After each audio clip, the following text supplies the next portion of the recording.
Well, hello. Welcome back to Horrible Doodles. I am using a skull on my desk as a skull drawing study. It's been a while. I love skulls. Let's start with that.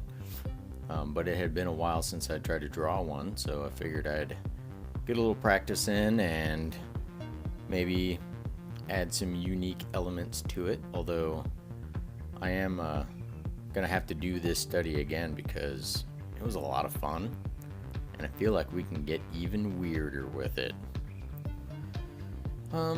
So issues right off the bat. Notice the top of the skull. It is coming off of the page, so I'm gonna have to figure out a way to fix that. Luckily, we have no plan in place, so we can put whatever we want up top and fix it. So, don't worry, folks. It'll come together. But it didn't take much time to pencil this in. So I jumped to ink pretty quick. Notice I didn't ink the top because I was still trying to figure out what I'm going to do, and I don't want to make the mess up permanent. I can always erase it at this point. So let's put a little detail into the skull itself. And whammo, I went bold. I just drew a straight line across and figured, I'll come up with something to put up there. And what I come up with is kind of like just a bunch of random blobby stuff, so it kind of looked like a junkyard.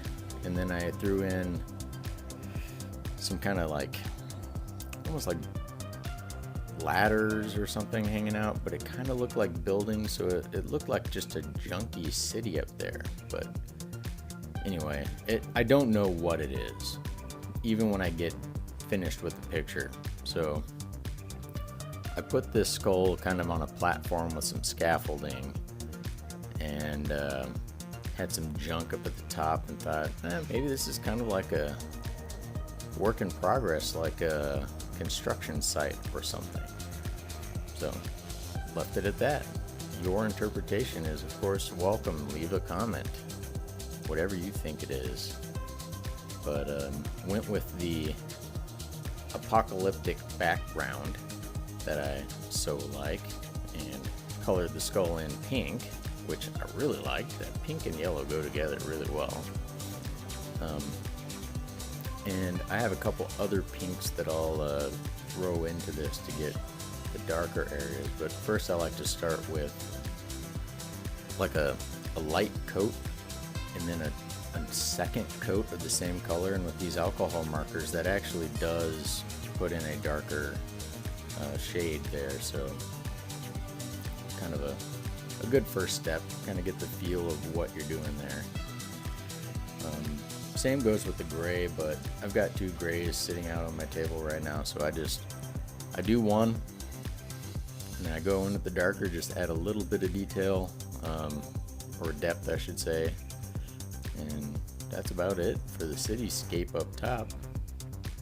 Then I got this wild idea. I'm going in with my blue pencil again, and I'm going to add in kind of like muscle type lines.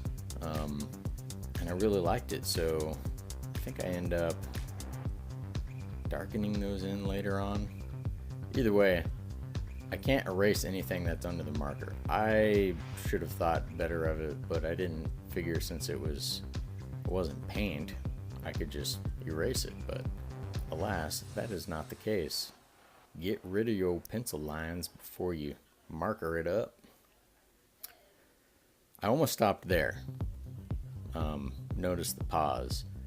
So I kind of took a look at it and thought about it, and then I went, you know what? I need to go in with some darker lines. And I didn't use my black. I used a really dark pink to do those marks there. And then I think this is, I'm going in with the warm gray. It tends to add shadow but not mess with the colors too much, so I really like using that one.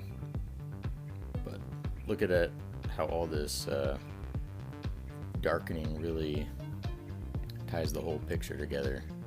little shading goes a long way.